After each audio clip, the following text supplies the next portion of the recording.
What we are is the home of the AI workforce, creating AI agents that autonomously are able to perform human-dependent tasks. Leveraging this technology for replacing SDRs. I wouldn't say it's necessarily for replacing SDRs, but it's more for eliminating manual work that people do. From revolutionizing cloud sales to driving growth at one of the most exciting AI companies in the world. Meet Rosh Singh, the powerhouse head of sales at Relevance AI. He's not just selling the future, he's helping build it, one AI workforce at a time. The agent would go out, book tons of meetings for me. I would be doing 20 plus first meetings a week, like very consistently. Like if you think of an SDR, a lot of what they do, like you really want them to be on the phone all day, right? They could make 100 calls and not know a single thing about any of the clients they're reaching out to or the prospects. There's so many things that manual effort is being spent on. But with an AI agent, what you're essentially doing. Have you ever done business in Malaysia? Yes. And how do you find the difference in cultures, like doing business in Asia? Oh man, it's so different. And honestly, like, cause I ran sales and marketing for a cybersecurity startup and they were primarily based in Malaysia. So I used to go over to KL. At that time I was going to KL a lot. But man, doing for Log Me In, I did a lot of APAC stuff in Singapore, Malaysia, Thailand, Indonesia, whatever. But when actually going and being like, hey, let's go and close deals with Malaysians in Malaysia, not from an international context. Oh man, it was pretty different. And to be honest, like I did not enjoy it at all. Yeah. Yeah. It's funny you say that because when I was in the MSP land at Enable and then Datto, and to be honest, Pax8 as well, we had Asian branches and we always struggled, and I struggled to get the team humming over there. And part of it was culture, but part of it was also just the business models of how the ASEAN market do business when it comes to IT support and services, and that the recurring revenue model is something that they're not acclimatized to. But yeah, I didn't overly enjoy it. It was hard work. What do they say? The juice isn't worth the squeeze. A lot of the time, I think like, when doing APAC work from Sydney, and you're targeting, I mean, your core of your business is always going to be Australia, for the most part. But then Singapore is a great market, right? Yeah. Very like mature, like more like a Western market. But when you look into the other markets in Southeast Asia, you've either got to have like a very, very defined ICP that you can go after the cream of the crop, or you just have to only take what comes to you. Like, juice is not worth the squeeze a lot of the time. And I don't know, like in Malaysia, there was this one occasion where I went over there and with my COO, he was like, hey, come to a meeting. So I was like, great, we'll go to this meeting, we'll do this pitch and stuff. And we got to the meeting at like 10 a.m. and no one was at the office. And the guy was like, I'm downstairs having breakfast. And I was like, okay. So we go to the cafe downstairs and then he's there and he's with his wife. And I'm like, so we're going to go up? And he's like, oh no, I'm just ordering, like, I'm just waiting for a drink. I was like, oh, okay, cool. Let's have a coffee, whatever. It's more of a relationship sell. And then like 20 minutes later, their food arrives and they're just like eating breakfast. And I'm like, dude, our meeting started half an hour ago. Like, what is going on? And eventually we get up to the office at like 11:15. He's there with a bunch of people. They're all just on their phones the whole time. They're like, yeah, just go ahead and present. And, we'll be kind of listening, I guess. Yeah, and then, there's nothing harder than a salesperson presenting to a room full of people on their phones. Yeah. And they just feel like packing up and saying, all right, guys. I know. It's just like, what am I doing here? Like, are you getting any value out of this? Yeah. So it's very different. I'm totally, I love the Asian culture and all that, but I think you've got to understand where is best to spend your time a lot of time. Anyway, I want to, I guess, firstly, thank you for coming along today. Incredibly excited to hear your story. And rather than me do an introduction, I thought, like, tell me a little bit about like who you are and particularly Relevance or Relevance AI in terms of who they are, what they're doing in the market. Yeah, cool, man. I'm super honored to be here as well. Thank you so much for having me on. So I'm Rosh Singh. I'm the head of sales at Relevance AI. And what we are is the home of the AI workforce, right? So we are a platform designed for domain experts to be able to create AI agents in a low-code sort of way so that they can start automating tasks that were previously very dependent on humans. And by doing that, really enabling companies to scale with the quality of their ideas rather than just with raw headcount, which is, what companies have really been limited to in the, for the last few hundred years, right? There's been a very linear relationship between business growth and headcount. And that's really what we're trying to decouple those two metrics. And really by doing that, by creating AI agents that autonomously are able to perform human dependent tasks and be able to scale those up infinitely. So that's what we're doing. We've been doing it for this whole idea of the AI workforce came about 2 years ago. Back then, nobody knew what an AI agent was, right? And obviously now the whole world's being painted with agents. So it's been a super exciting journey. Yeah, incredible. And you've been with the business, what, 2.5 years? Almost 3 years. Almost 3 years. And I guess that was almost pre-ChatGPT. And we're living in a post-ChatGPT world today. And I think that was revolutionary for how everyone engages with AI as a generic topic. But I want to go back to pre-ChatGPT and the concept of AI. And this was a concept where everyone was beginning to think about it, talk about it, but never really seen anything come to fruition.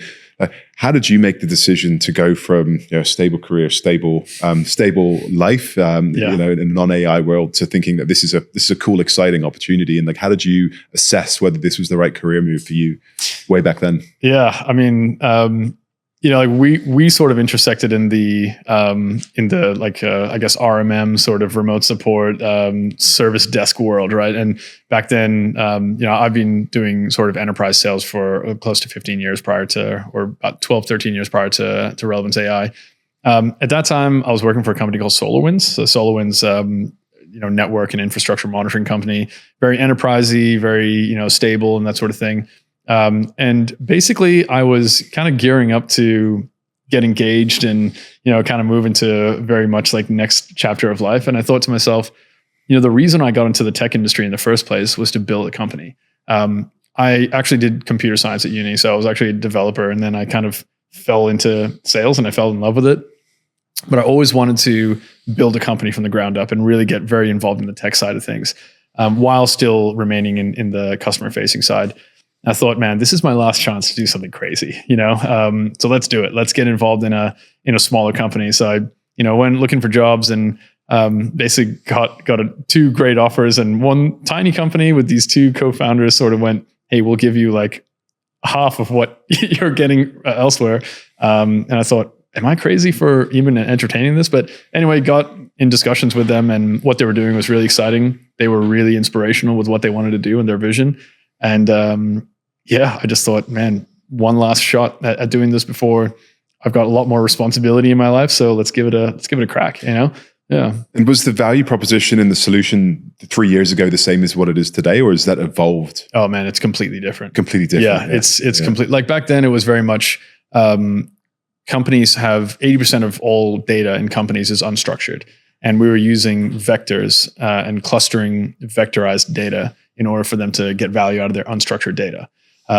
There was some LLM magic in there, and actually vectors are an underlying tech of AI as we know it today.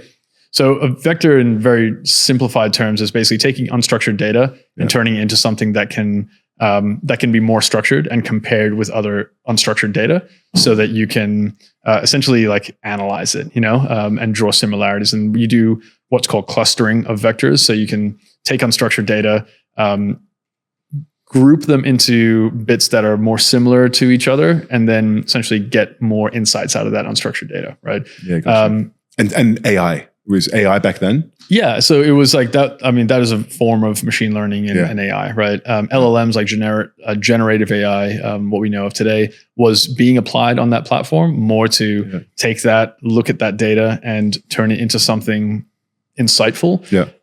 But that was pre-ChatGPT, like you said. And then all of a sudden, we were using GPT-3 at that time to do stuff. Wasn't that great, And then ChatGPT comes out. OpenAI goes, here's GPT 3.5, and here's a way that you can converse with it. And all of a sudden, people are like, oh, we don't need to necessarily be exposed to vectors and clusters and that sort of stuff anymore. We can just communicate with these generative models. And it completely flipped it on its head. That was about 6 months after I joined. Yeah, well, and when you joined, how big was the team? So we were about 20 to 22 people when I joined. Okay. Yeah. Okay. And you came in as a sales rep or sales leader? I actually came in as a sales rep. Yeah. I got hired under a sales leader at that time who had a very traditional enterprise sales background. And he was like, hey, you've got an enterprise sales background. Let's take this thing and let's crack into the sort of the big boys, of Australia. And I thought, okay, let's do it, And I mean, at that time, there wasn't the product was barely figured out, and we ended up selling to insights departments, consumer insights and market research departments and agencies and stuff that wanted to make sense of all that unstructured data that they have. But yeah, after about 6 months, I transitioned into the leader role. Yeah. And what was that journey like, going from individual contributor to sales leadership? And what was the change in the team through that process? So the team shrunk, right? Okay. So we actually, in those 6 months, we went from 22 people to about I want to say about 11 or so. And from there, we actually raised our first, our Series A pretty soon after that. And then we started just exploding, right? But so in that changeover to leadership, it was basically just me and one or two people on the team. And we were basically just trying to figure out what's the go-to-market? How do we actually take this product that we have, morph it into something that's actually very useful? And then the idea of creating AI tools like mini automations using LLMs came about, and then agents to orchestrate those automations, and then an AI workforce to orchestrate those agents. And that's where we are today. Yeah, incredible. And when we talk about AI agents and workforce, what are some of the typical use cases that you're seeing today? So a really good agentic use case, and we're not talking about, first of all, just sort of separate what a co-pilot is and what an autopilot is, right? A co-pilot is very much like ChatGPT, right? Use it, it's like humans with a bit of AI in the loop, right? You're conversing with it, it's helping you do something, but you're constantly kind of going back and forth with it. An autopilot is much more like hiring an AI worker that is trained up on a process, and then you delegate work to it. It's got an objective, it's got capabilities, it's got a process, and it does stuff on autopilot, right? So when we talk about a really good agentic, autopilot agentic process, it's something that's traditionally very high volume, something that's very repetitive, and something that most importantly is not able to be traditionally automated with just rules-based automation. We see a lot of that happening in go-to-market and in sales. Yeah, okay. Right? Sales is, you would know this, there's so much manual work that happens. And that manual work cannot be automated, right? Very effectively. You can automate it, it's not going to be as good as a person. So that's why you have junior sales reps who will do lead qualification and research and general SDR kind of work. Yeah. That is where most of our conversations are, because it's a really good agentic use case, but also because a lot of businesses want to invest in that because it's directly linked to revenue, right? So I would say more than 80% of the conversations we have are in the go-to-market space, sales space specific. Sales. So we're talking about leveraging this technology for replacing SDRs, or some of the maybe onboarding experiences of bringing a new client on board or engaging with them in a pre-sales engagement, just eliminating the need for a person in the first place. And it's working well? I wouldn't say it's necessarily for replacing SDRs, but it's more for eliminating manual work that people do and kind of reinventing that role. If you think of an SDR, a lot of what they do, you really want them to be on the phone all day, right? But they could make 100 calls and not know a single thing about any of the clients they're reaching out to or the prospects, right? Or they could do research before every single call and end up making 25 calls in a day, right? How do you, most sales leaders want to hit a balance between those. And they do things like 3x3 research, right? Only do 3 bits of research for 3 minutes and then make your call, right? But with an AI agent, what you're essentially doing is you're abstracting away that part of their job that takes so much time. You're creating a new role in your company of an SDR agent or a researcher agent. Yeah. And that agent is completely taking that away so that the SDR can focus purely on what only they can do and what they do best, which a lot of the time is making calls, building relationships, booking meetings. This is really progressive technology. And I met with you probably 6 months ago and have followed the success and the growth of the team. And it looks like going global and having tremendous growth.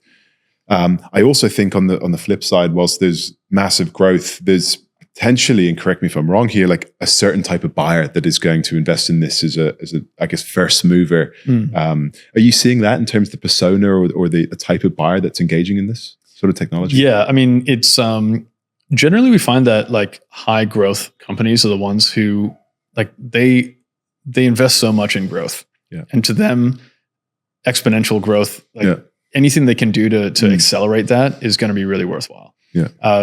With a lot of these agentic use cases, the only way to really scale them up is by hiring more people. And that's what they're doing, right? But how do you actually shortcut that? How do you do that more intelligently? You can't just do it through rules-based automation or deterministic stuff. You have to do it a bit more intelligently. And they're the ones who are going, so much of this manual work is holding us back. Yeah. Like this is a real obstacle to our scaling. So let's solve this problem. So we're really finding that high growth companies, like traditionally tech has been a pretty good one for us. And we understand that space, obviously. Yeah. And when you're looking at building out a go-to-market strategy, a plan and a process, people that you need to go out and represent your business as well, like how do you think about that? Because it sounds like when you started there was 20, then it halved, then you've grown up again. Yeah. What was the reason? Was that a people problem that you had to sort of change tact, or was it product?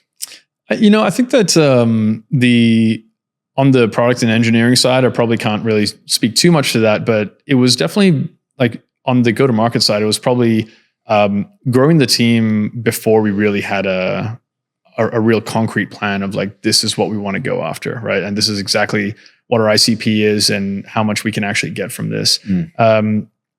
Once we actually landed on something that was like the time that we really started exploding was when we went, okay, well, here's the idea of an AI agent. Nobody really knows what this AI agent is, or an AI agent builder. Like you can't go up to someone and be like, hey, build AI agents. They'll be like, what even is that? Like, I don't even know what it is. How am I supposed to build something? So we sort of came up with what's a good use case? What's a good application of this? And let's build that on our platform and sell that as almost like a prepackaged product. And that's when we said, what's the first vertical we want to go after? And it was, well, sales, right? We understand it. We know it's a problem. And that's when one of the world's first AI BDRs came into play. And then forming a go-to-market strategy around that was really around who's trying to grow fast, who's hiring lots of people to grow. Can we actually give them a better way to do that? And that's how we had our first 10x quarter. 10x quarter. Wow. Yeah.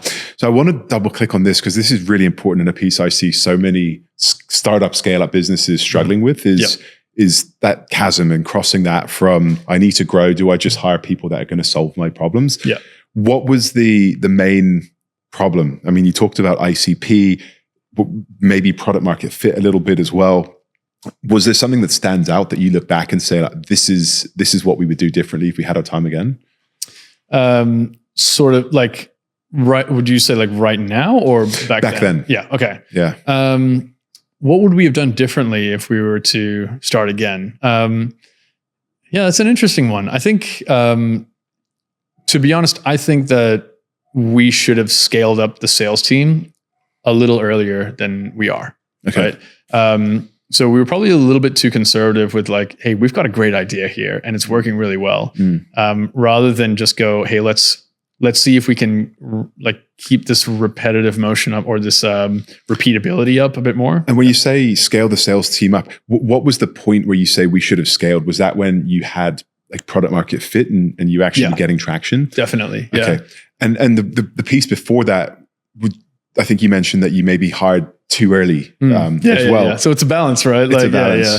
So I think in some ways it was like trying not to repeat the mistakes of the past, right? Gotcha. But also like recognizing that the situation was very different, like we had an absolute gangbusters quarter and I brought on a sales rep to be like, hey, I'm doing a lot of this myself. Like, let's actually start to scale this up. But at that point, I think like really knowing that it's going to take a while to ramp people up, especially into a concept that's extremely new. Yeah. And you've got to have a very specific kind of person that wants to take on that challenge, that's going to be resilient, adaptable, and curious enough to take on that challenge, is not something that happens overnight, right? So probably if I were to do it again, I think getting really being on the lookout for the right people, being able to take our time, look for the right people very slowly and deliberately is what I would have given myself the time for. Yeah, completely agree. And the people, and I like what you said, is the adaptability and the sort of the drive to go out there and stick with it as well on that journey. When you look back at some of the mishires or those that maybe weren't a fit for the business, was there anything that stands out for I know why we hired that person, but actually in hindsight, that profile or those characteristics don't fit well in our type of business? I think to look at it from a different lens, it's more when hiring right now, what are some of the things that traditionally the sales leader may look for and go, that's a complete slam dunk, but maybe wouldn't work in this situation, right? And so I typically look for three things, right? As I was saying before, the first is adaptability, because man, this is the fastest growing space in tech, right? And you're at a company that was basically talking about the thing that everybody is talking about right now. We were talking about before that happened, right? It's evolving every day. There are new competitors. There's new technology coming out. It's just this huge gold rush. And the moment that we stop innovating is the moment that our results start slowing down. And you feel that in real time. Oh yeah, absolutely. And so any salesperson that comes into this has to be able to adapt very quickly, especially when they're not given like a playbook that is like, this is what works and this is what will continue working. All right. So they need to be able to. And how do you test for adaptability? It's tough. I would say that's like, as far as I'm sure you want to know about hiring challenges, like that's probably one of the ones that's the hardest. But looking out for someone like, someone who may have worked at Salesforce and Microsoft and Oracle all their life and been extremely successful is potentially not the kind of person that will be successful in this kind of environment for sure. And I think that's not necessarily rocket science, but there are a lot of people who think they might be, and maybe won't be successful. So yeah, just talking about trying to understand how, let's see, at a previous company that we're at, trying to understand if there was like some kind of crazy pivot moment in that company, or if there was like some real negative event that happened, how did they actually deal with that? And seeing how they sort of reacted in situations like that is kind of one of the things that you can do to test adaptability. Yeah, I completely agree. And what some of the things that we talk about, and we use the same example. If you come from a big corporate, Salesforce and SAP and Microsoft, you typically are going in selling something that everyone has heard of. They know who you are. They probably got a need. You've got a team and an army of resources. You've got pre-sales, you've got customer success, you've got sales process, you've got an effective comp plan. Those people often struggle when you put them in gray and you put them in an environment that they for sure that they haven't been in before, and they're not able to create a bit of demand in a situation where the person doesn't know who you're talking about. 100%. So adaptability, and I like that about someone that's had an adverse event in their career and how they've dealt with that. That's a great tip right there. We also talk about an entrepreneurial mindset, and that's someone that continually builds on the fly, build the plane as they're flying it. And we will often be looking for similar sort of scale up businesses, people that have worked in a scale up before as well. Like that's potentially an indicator. Yeah, definitely. It's our team definitely look for people who have been at companies that have scaled, like ideally from, somewhere around the 10 million to 100 million mark. That's a really good indicator, because companies change so much between those revenue ranges. And if they're able to continue consistently being successful as things change so rapidly, then that's a great indicator as well. When you look at motivating a sales rep at this sort of business where the future is unknown, like you're off-piste and you're carving this out for the first time, how do you create a compensation plan that does drive behavior that is going to put them in a position that they can earn, but also not bankrupt the business at the same time? Yeah, that's a great question. I mean, I think the first thing is just really reasonable targets. I'm very much a believer of, I want everyone to overperform, I don't know how long I'm going to be able to keep that up, right? But as far as I can, I just want everyone's targets to be very reasonable so that they can overperform. And when you're not hitting your target, it's unacceptable, right? Because they are reasonable. There's lots of businesses that will just go, you're getting some crazy OTE, and like the target is it's just not achievable at all, right? I want the company that, if you're going to work at a company that's early stage, like Series A, Series B, or even sooner, you really want that ability to be able to 200, 300, 400% your annual or your quarterly numbers. Yeah. And creating an environment where they can do that is definitely, one of the core pillars of that, because you won't be able to do that at a Salesforce, or, like maybe on your best year, you get close to 200 or whatever, but you'll never be able to go past that. Yeah. Those teams have got experience and data on their side, and they know exactly what your maximum potential can be. And they know exactly what's just a little bit out of reach, and that's where you're going to be, right? Yeah. So I'd say that's one thing, keeping targets reasonable and having good accelerators so that like people really do feel incentivized to go past that. Another is just equity as well. Being motivated by that is the hallmark of someone who is potentially going to be really successful in an environment like this. Because you need to feel ownership over the company's entire success. A salesperson who works at a company that's early stage does not just need to log in, do their sales, and then log out at 5 p.m., right? The best ones get involved in the product conversations, really feed stuff back to the product team, get involved in the marketing, even in the hiring efforts, and really feel like they own the overall results of the company, and that comes from equity. So I'm very much a believer of give generous equity and always make it known that you can get more and more ownership of a company if you do consistently well. Yeah.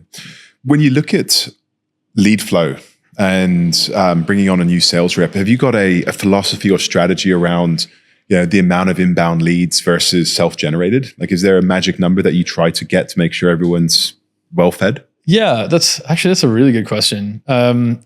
When I was kind of like doing this very solo, the table was overflowing with inbound, right? And it was very much like talk to everyone, very much biased for numbers, right? Even if someone's not super qualified, let's go for it. Let's talk. And I mean, when you say overflowing with leads, how? I mean, it sounds like everyone's dream. I know. And actually, I know it's probably not. It's a utopic environment, man. And I mean, so our agent would go out and do outbound as well for us. Like I've never had SDRs at this company, right? We did sort of in the early days, but when we started doing agents, we never had BDRs or SDRs. And the agent would go out, book tons of meetings for me. I would be doing 20 plus first meetings a week, like very consistently. And that would be a combination. All agent driven. All agent driven. So not all outbound driven, but like they would come to us and the agent would pick them up straight away, negotiate a time, qualify them, whatever, and then book it in my calendar, right? That's very, very real. Like it was happening. And from a marketing perspective, how were they learning about the brand initially? Was that digital marketing spend? Was it Reddit? No, it's we have a really strong growth guy. Our head of marketing, he's excellent at that. So brought a lot of the right people in, and it was also like a lot of tailwinds at that time, right? So a lot of there wasn't a lot of people doing AI BDR, right? It was a very, very hot topic. So we're getting the right people for sure. Like the market eventually got flooded with a lot of vertical players who are like, we only do AI BDR and it's easier to set up and all that sort of stuff, and very much a flash in the pan. Now the conversation is a lot wider. Like, what manual tasks can we actually automate? And we very much dominate that space. But coming back to your original question, what's a magic number? I think that a sales rep should ideally have somewhere in between 25 and 50% of their top of funnel coming from inbound. But it's really I think that someone having 100% of stuff coming from inbound is not necessarily the best thing, because it indicates one of maybe even both of these two things. One is that the quality that you're getting is too varied, and you're not speaking to the ideal people with all your meetings, right?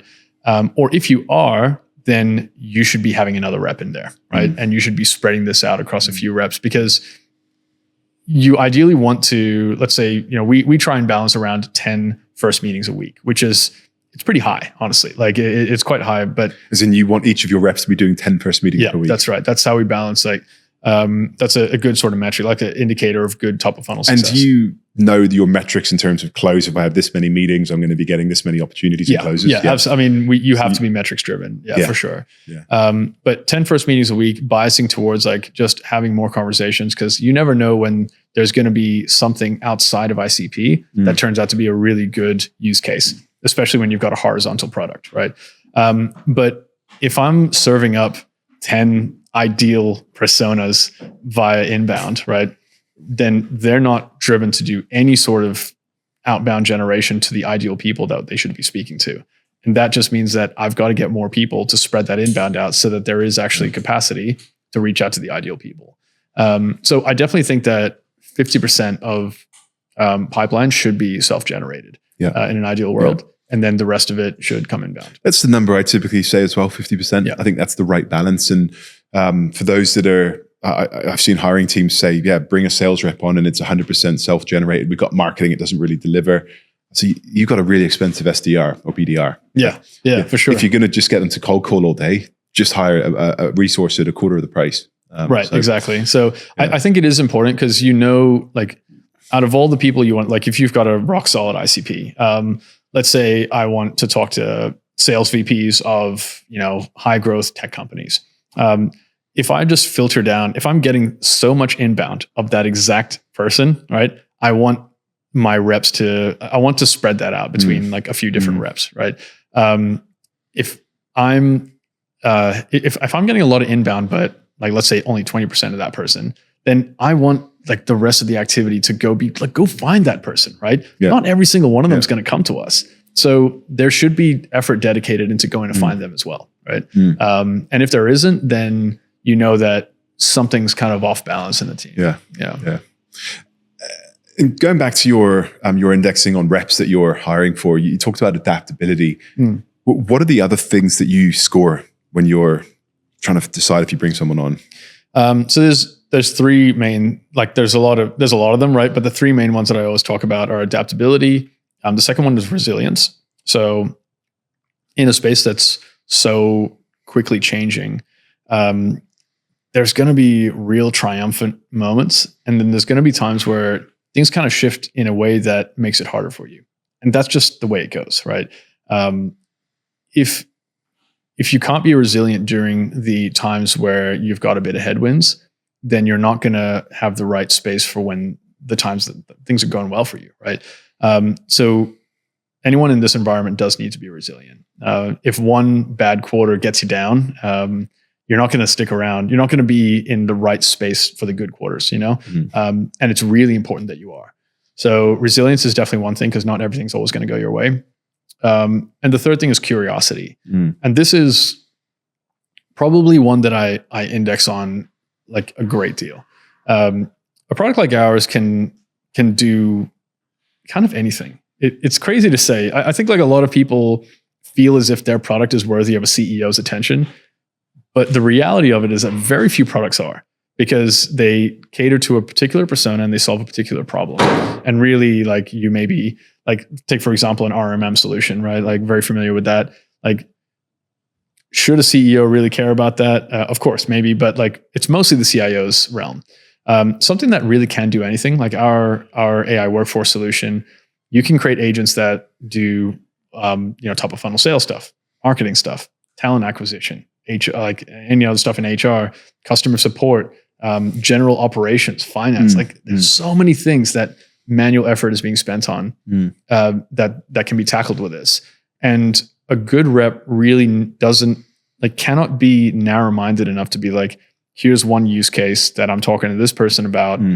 This is where I'm going to steer the conversation. The rep truly has to be curious enough during discovery to be able to discover use cases that, maybe even the buyer didn't even think about at the start of the call, and really get to the root of like, what is the underlying problem that we're trying to solve?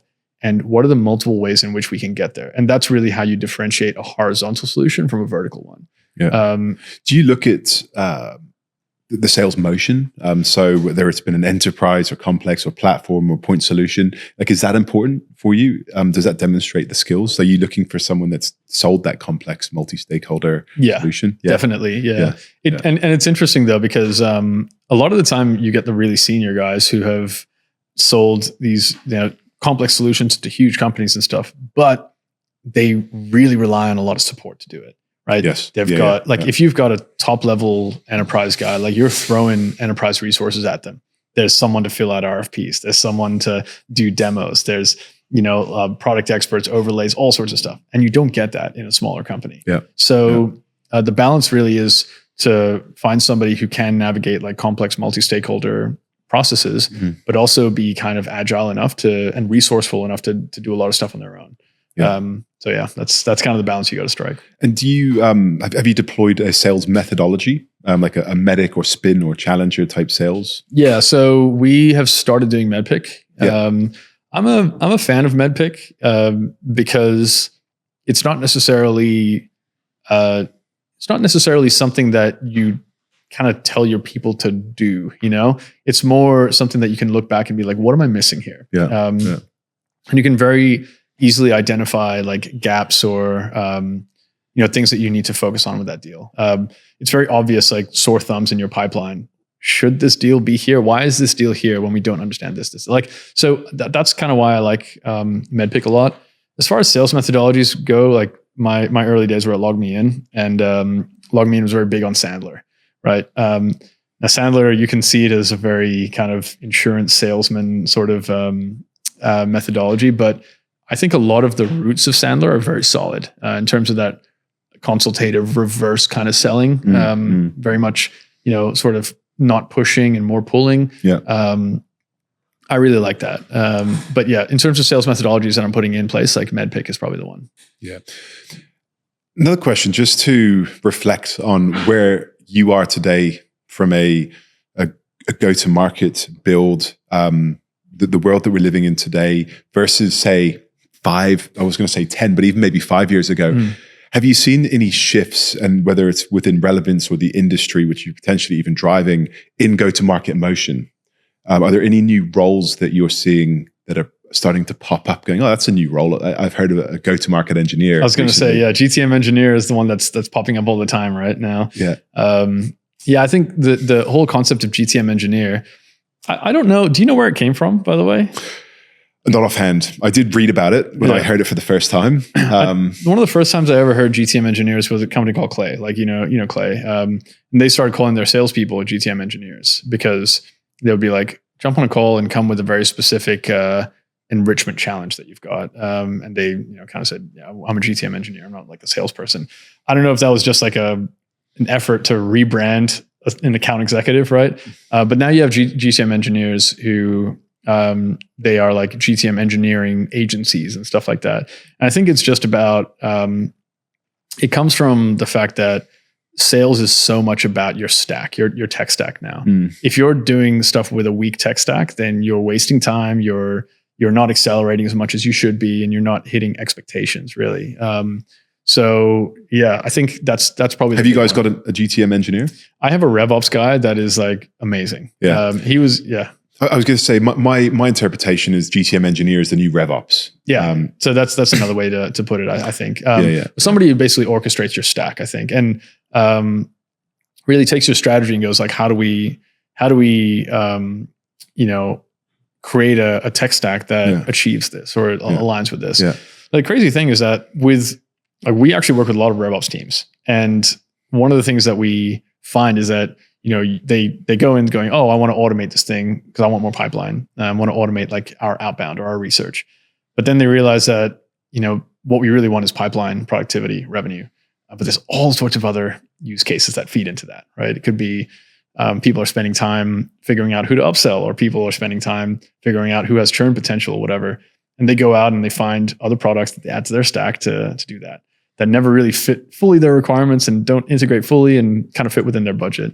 But now like our customers in RevOps are able to just create an agent to do that like within hours and does exactly what they want. And it's almost like they hired a role into their company to do that exact task in exactly the way that they would train them. Wow. So that's kind of one of the things that, shameless plug, AI workforce platform. But yeah, that's kind of what GTM engineers, RevOps people are doing with like creating agents. Yeah. Okay. Interesting. On the topic of tech stacks, have you got any new tech stack or any technologies that you guys are using internally that is kind of front of mind or that you're really enjoying at the moment? One of the things that we started using, one of my guys kind of just took a free trial of and started using was like a deal room. Have you heard? I know what a deal room is. Yeah. So I don't know, am I really behind on this? Like I never really used a deal room in the past. And then when I say I know what a deal room is, I've seen I've worked with some deal room companies, and maybe my interpretation is wrong, but it's effectively a safe environment to upload. Exactly. That's exactly what it is. It's a secure box. Yeah. So it's, I think secure, like uploading stuff securely is definitely one element of it, but it's also just like a customized kind of interactive workspace between you and the customer, right? Uploading stuff that's really relevant to your conversation with them, and it allows them to easily circulate around. Interesting. You know? Like, so you come into an environment where, okay, I'll speak to the, whatever sales ops manager, and you're just like, hey, this is AI agents and this is what you can do and all that sort of stuff. And then they go, oh, I've got to loop in this person, I got to loop in that person, or my CIO wants to talk to you about security or whatever it might be. Yeah. And so instead of, oh, here's, can you send me this and can you send me that? And okay, well, here's a bunch of documents flying around in a million different emails. Yeah. You just upload it into this deal room and you go, yeah, send them the link to this deal room, or here it is, or you can multi-thread someone on LinkedIn and just be like, oh, you're the CIO. Hey, I'm talking to your VP of sales over in Australia, the CIO in the US. Like, just in case you want to be kept up to date with the conversation, here's the deal room, right? And they can log into it. You can see who's being engaged. You can really see how many people have been invited, which resources they're going to. It allows you to monitor the health of the deal really well as a sales leader. And so you can set it up and customize it as like almost a project management tool. Yeah. Exactly. Yeah. So what's the one that you guys use? So we use Aligned. Yeah. Okay. And their CEO is super active on LinkedIn. I think they use us as a reference as well. That goes really well. I think that's a part of the tech stack that I hadn't really used before, but it's been super helpful. Yeah, interesting. I'm just, as you're talking, I'm thinking that'd be super useful for the recruiting side of our business, going back and forth with candidates and CVs and multiple stakeholders. And it's, it's either on Slack or it's an email, and that would exactly. And you just you can control that conversation, like just seize control of all the stuff that is floating around at another company, get value out of it, but also make it really easy for them to share it around. So that's been really good. And it's like, for me, it's in our sales methodology, it's become a very standard, like, after you have a first meeting, set up an Aligned room. Here's a template, send them the link, rather than be like, at the end of every call, oh, send me the deck and send me the recording and send me whatever other materials that you've got. It's a pretty typical thing that a prospect is going to say. You just send them this room, and it's like, everything's in there. Allows you to move very quickly, allows them to have all the stuff that they want, allows you to be able to see how engaged they are as well. Super cool. Yeah. I like that a lot. I'm going to check that out as well. Anything else? Any other outreach tools? Yeah. I mean, I think a lot of what we would do is just created by agents, to be honest. Like, if we want a tool, we just create an agent for it. It's just like, people, if you want to, I need something to, I don't know, enrich my database or enrich my CRM, like, or do a bunch of research or qualify like these 10,000 companies that have come into the very top of funnel. You're not going to hire a person to do it. You'd look for a tool to do it.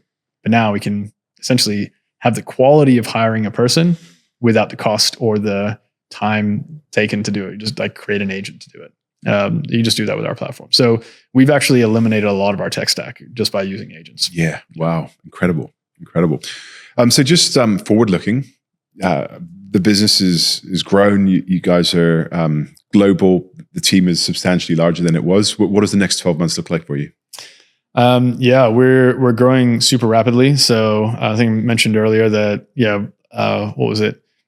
About 18 months ago, we were, between sort of 10 and 20 people, 12 and 20 people. Now we're coming up on 80, which is very cool. We're doing all this PR next week for what we call Agent Drop. So we're releasing, lots of announcements, releasing new functionality every day on our platform. What's the next 12 months look like? Like, I'm going to be growing out the go-to-market team in San Francisco. We just opened our office there. Going to have a truckload of, maybe not a truckload. We're going to have a nice, small but mighty sales team there, along with CSMs, solutions engineers, any sort of like go-to-market and customer-facing folks there. Our whole goal as Relevance is that we want to eventually have 1 billion agents live for 1 million users around the world. That's kind of the direction that they're trending towards. Yeah, incredible. And for anyone that is on a similar journey to yourself, is building out a go-to-market team, similar stage SaaS business, any final tip that you would give them? Wow. I mean, there's a lot of lessons that we've kind of learned along the way. Any tip that I would give someone building, like at what stage? Like the similar stage to us, I guess? Yeah. So, Series A, probably that sort of stage where you've, similar size, maybe 40, 60 people in the business. Yep. Thinking about the future. Yep. I would say... what's the most important thing they should be thinking about now? Yeah. It sort of depends on the kind of solution that they have. But I would say definitely really try and understand, try and do one thing really well. Definitely really try and understand the ICP for that one thing that you're doing and really do that extremely well. That's, when we had a platform that can build agents and they could kind of do a bit of anything, we went, well, we could just try and get everybody to use this in exactly the way that they want. But really the best approach was to go, what's one problem that this solves that is really like a good problem to solve? And people are definitely looking to solve. Get deep into that, really understand your buyer for that. Create your materials around that, create your whole presence around that, and then build out from there. That's really what helped us do. Like I said, that first 10x quarter is really getting deep into what do sales leaders want and where's all that manual work happening, and let's create something that's actually going to address that. Or you probably created something already, but how do you frame your entire message around addressing that need? And I guess the other thing would be like build your team on very solid foundations.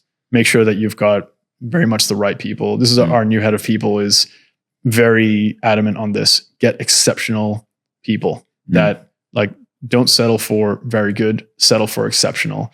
They're going to end up doing twice the output of a very good person. And you really want to build your foundation like that because at this stage of the journey, it's extremely important. Yeah, love that.